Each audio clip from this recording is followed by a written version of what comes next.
I can remember sitting down and he came in and he smelled of beer and stale wee, frankly, and cigarettes, and he sidled up to me and he stubbed his cigarette out on my arm. He started to attack me and I honestly thought he was going to kill me.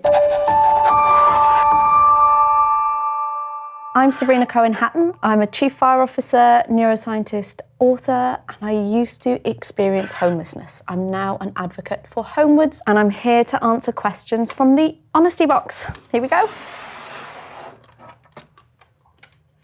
What circumstances led to you being homeless? Well, do you know what? I have a backstory that's by no means unique to me. I grew up in a single-parent household after my father died, and we lived in abject poverty for several years, and my mum really struggled with her mental health. And one thing I always say is that if someone goes to war with their demons, it's everyone around them that gets hit by the shrapnel. And that was absolutely the case in our family. And when I was 15, nearly 16, it got too much. It was just too volatile and too hard to stay there. So I left home and I didn't have anywhere to go. I ended up sleeping rough on the streets of Newport in South Wales.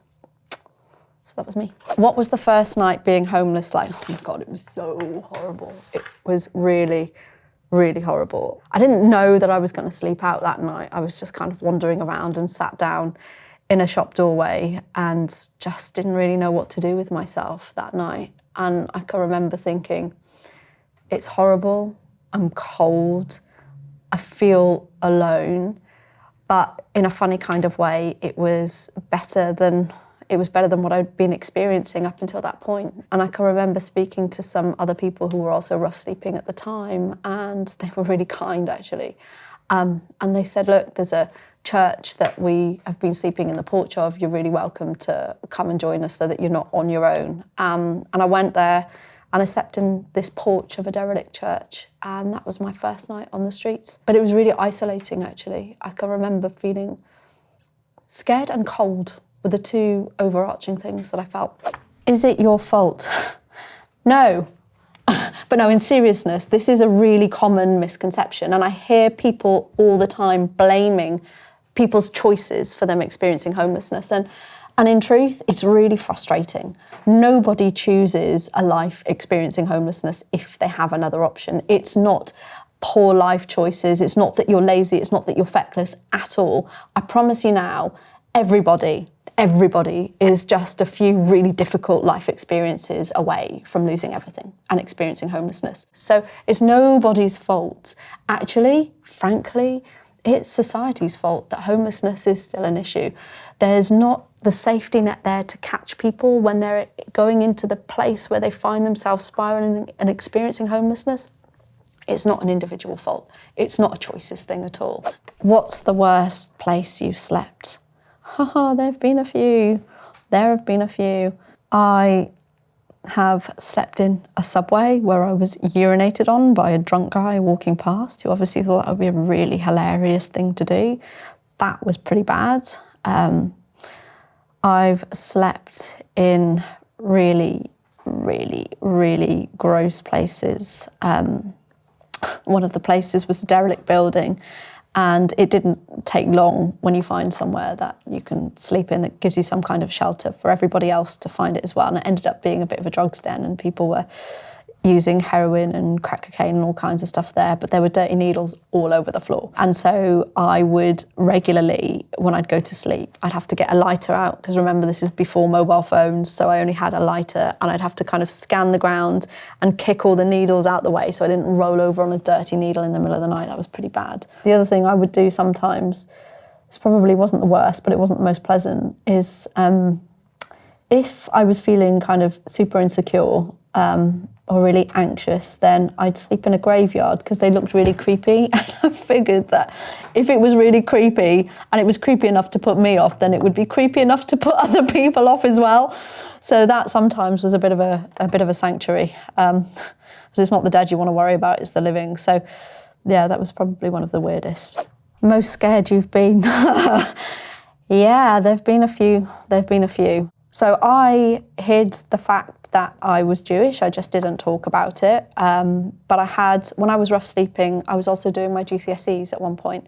And so I hid my school books in this derelict building that we were sleeping in. And there was another guy that saw my school books and saw my surname, which was Cohen, and took exception to the fact that I was Jewish. And I can remember sitting down and he came in and he smelled of beer and stale wee, frankly, and cigarettes, and he sidled up to me and he stubbed his cigarette out on my arm. He started to attack me and I honestly thought he was going to kill me. But one of the guys that I was sleeping rough with at the time was there, and they kind of grabbed me and took me away, and I skipped town for a while until I knew that he'd gone. But that was probably the most scared that I'd been. He was, yeah, there were a few times, but I think for me, that was the worst, because in that moment, I was like, if I leave now, one, I've ignored someone in the face of them being horrendously racist, but also I had my school books there and I was supposed to sit my GCSEs, and I felt like that was the only thing I could control in the rest of the chaos. So I was scared because I didn't want to run away. I was also scared because I thought he was going to kill me, but I was really scared because I felt like everything that I'd been trying to fight for a better future was about to be taken away from me. So yeah, that one was pretty hairy, to be honest. How old would you have been then? 16. That must have been absolutely terrifying. Yeah. I still got a scar on my arm from it. Yeah, that one wasn't nice. How does it feel asking people for money? Really horrible, actually. I begged for money. I'm not proud of it at all, actually, but when you haven't got anything or any other route or any other way, you do. That sense of shame, actually, that really stuck with me. And it's funny because I hate asking people for help now. I think when you go through something like that, you're so used to only relying on yourself that it becomes really difficult to either ask for help or accept help. It might be, in truth, part of the reason behind why I joined the fire service, because it's about being able to help people in a way that no one was able to help me, but also I think in a way you end up feeling protected in a way by that identity of being someone that helps other people, that protects other people. So I didn't have to remember what it felt like to be one of the ones that needed help. How long were you homeless? I experienced homelessness altogether for on and off 2 and a bit years, I'd say. I started rough sleeping just before I was 16, and I managed to get secure accommodation when I was 18. There are a few periods of very vulnerable housing within that as well. I managed to get a room in a shared house at one point, but I got beaten up by one of the other guys that lived there. He beat me up pretty badly, actually, and put me in hospital. And so I was back out again after that. I just didn't feel safe there, so sleeping rough again. And for a while, I slept in a van. It wasn't much, but at least I could lock the door. And it was something. And eventually, I ended up managing to save enough selling the big issue to put a deposit down on a very cheap rented flat in the South Wales Valleys, which was away from the town centre that I was living in. So at least I could have a bit of a fresh start. But look, homelessness is really difficult, and it's not so much the period of homelessness that you're experiencing, but the recovery from homelessness. And that for me lasted a lot longer. It took more than 20 years for me to be able to talk openly about my experience of homelessness. So regardless of the length of time that someone's experiencing homelessness, in truth, it's the recovery and what comes next that really takes the time. Homelessness isn't something that you can wash off your skin. Poverty is not something that you can wash off your skin. It stays with you. How do you handle hunger on a daily basis?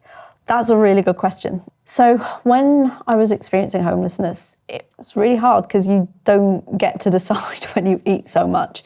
And there were days when it wasn't so bad because people would be really kind and they'd leave you a sandwich or something to eat. But I had times when I was starving. In fact, I can remember one summer, it was a burning hot summer, and I was next to a hot dog van, and I was so hungry. I didn't have anything to eat. And there were all these people just, merrily going about their day eating these hot dogs. And I can remember thinking, oh my, I would give my right arm for a hot dog right now. And I was sat there with my dog who was also salivating at these hot dogs. And I can remember just thinking, people are taking a couple of bites and they're throwing them away. Why are they doing that? So I'm really ashamed to say this, but I did it. I was hanging around by the bin and I waited for someone to chuck a hot dog in that they'd only taken a couple of bites out of, and I grabbed it and I ate the hot dog. And people were staring at me like it was the most disgusting thing. And granted, it is a bit gross looking back, but I really needed to eat.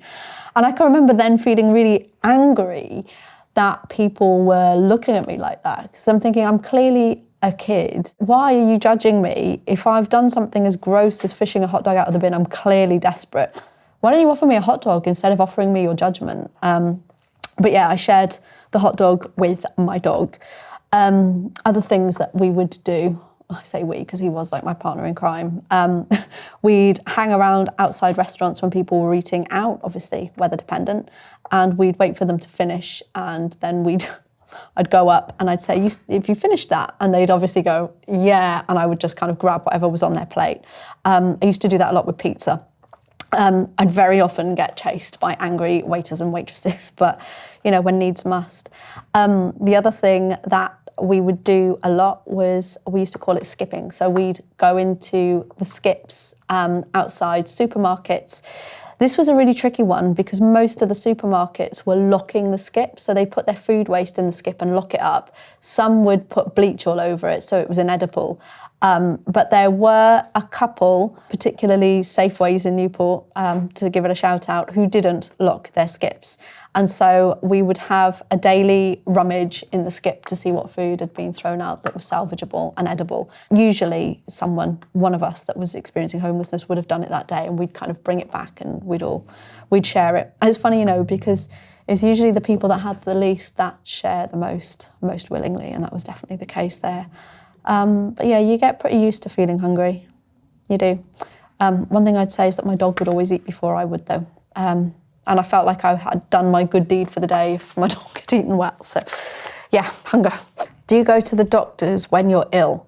This is a cracking question, because one of the challenges that you have when you're experiencing homelessness is it's really hard to do things like register with a doctor. It's just not the primary thing that you think about. And then even if you are registered with a doctor, actually it can be such a chaotic lifestyle that it's really hard to even kind of ground yourself enough to make an appointment to see the doctor. So typically, when you're experiencing street homelessness in particular, people don't end up going to the doctors, so whatever's wrong ends up hitting crisis point and they end up going to A&E before anything gets dealt with.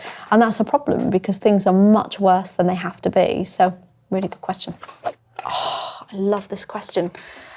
Thank you, whoever wrote in this question. What are some stereotypes you'd like to correct? Well, where can I start? So I think the biggest stereotype for me is that the only form of homelessness is street homelessness. It's not. There are lots of types of homelessness that affect people today, and sometimes people don't even realise it. So people are living in hotels and they don't have secure accommodation, they don't have an address of their own. You might be sofa surfing, that's experiencing homelessness. You might be sleeping in a car, that's experiencing homelessness. So for me, the stereotype that homelessness only affects people who are sleeping on the street is one stereotype. The other stereotype I really, really, really want to correct is that if you're rough sleeping, you're written off and you have no value. And this is something that I felt every single day. People had written me off and they would be abusive or walk past me like I wasn't even there, or they'd kick me or punch me or spit at me like I was literally nothing. And it was so dehumanizing. But now when I walk into a room with my good job and my PhD, people will listen to me, they'll listen to what I say. Before I've even said it, they're interested. But I'm still the same person. It was still me selling big issues on the side of the street with a dog because I didn't have anybody else. So I think the stereotype that if you are rough sleeping or experiencing homelessness, that's it for you, that's a stereotype that I want to address. So thank you for that question. And to stereotypes. How many people are experiencing homelessness in the UK? That's a really difficult question to answer because the data's not that great. The way the data gets accessed is whether or not people are accessing help, and not everybody experiencing homelessness tries to access help. So there are lots of young people that might be sleeping on someone's sofa, for example. That's not necessarily registered.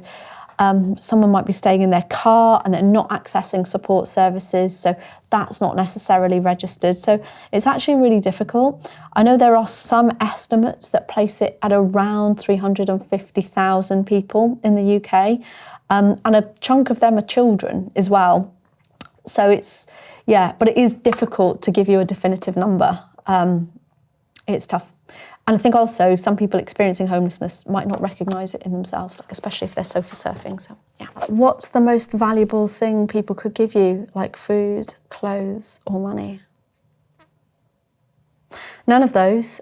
The most valuable thing that someone could give me was to humanise me again. It was when someone would make eye contact and talk to me or even ask me my name, when someone took the time to say, do you need anything? Is there a way that I can help? That, for me, was always more valuable than food or clothes or money. And don't get me wrong, they're really practical, important things, but it might have filled my stomach, but it didn't fill my soul like it did when someone would see me instead of abusing me. So look, I know that people will pass people experiencing homelessness every day and you don't know what to do with yourself and you feel bad and you're like, I can't solve it, so I'm just going to look away. And I understand that, I do. It's human nature and no one expects you to go and solve all of the problems of people experiencing street homelessness today. But honestly, just eye contact, speaking to someone, asking their name can make such a big difference. So just be kind. How often would you shower or wash? I'm presuming you mean then, not now. It was really difficult. And it was basically you wash where you could, when you could. So there was a bus station toilets that I used to go in Newport, and they'd usually open at about 6 o'clock in the morning. So I would generally try and go there when no one else was there and have a wash in the sinks there. There was a soup kitchen that had showers. They were only open a couple of days a week. So, if I could, once a week I would try and go and have a proper shower and try and get some fresh clothes from them. And they were really kind like that. But there was also a pub in Newport called the Pen and Wig that had like a sink inside the toilet stall. So I would sneak in there and I'd go and have a wash in the sink in there because you could take your clothes off and have a proper wash in the sink. So it was pretty much if and when you could, in truth. What brings you joy day to day? Actually, I had a dog when I was experiencing homelessness. And this is an important one, actually, because lots of people have a view on those experiencing homelessness who have a pet. And for me, my dog, he was a stray dog and I was a stray girl, so it kind of seemed to work. And he came running up to me outside, it was outside a pub, actually. I was sitting on some concrete steps and he was the thing that brought me joy day to day. He was my only social and emotional connection at a time that I was completely isolated. And you cannot underestimate the sense of warmth that brought me at a time where life was just utterly desolate. People would often say, they'd be really horrible and they'd be like, oh, you've just got a dog for sympathy, or you've just got a dog because you want to try and get money out of people. And it couldn't have been further from the truth. He was my friend. And that connection that I had with him, I think, stopped me seeking connections with other people who certainly wouldn't have had my best interests at heart, that's for sure. They would have sought to exploit my vulnerability. So it wasn't much, but my relationship with my dog, Menace, because he was a bloody menace, but my relationship with my dog is what brought me joy day to day. He was everything. Looking back, how do you feel about your experiences now?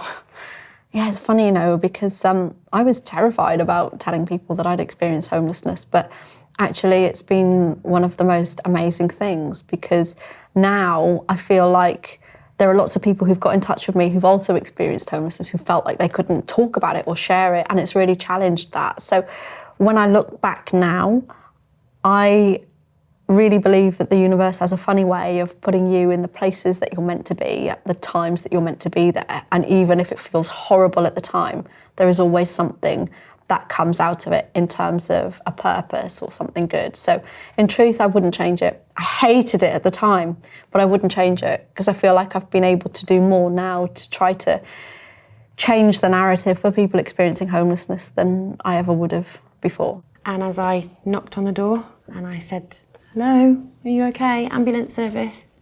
The patient jumped out and stabbed me twice in the chest. Once here with a small knife and once right here with an 8-inch blade.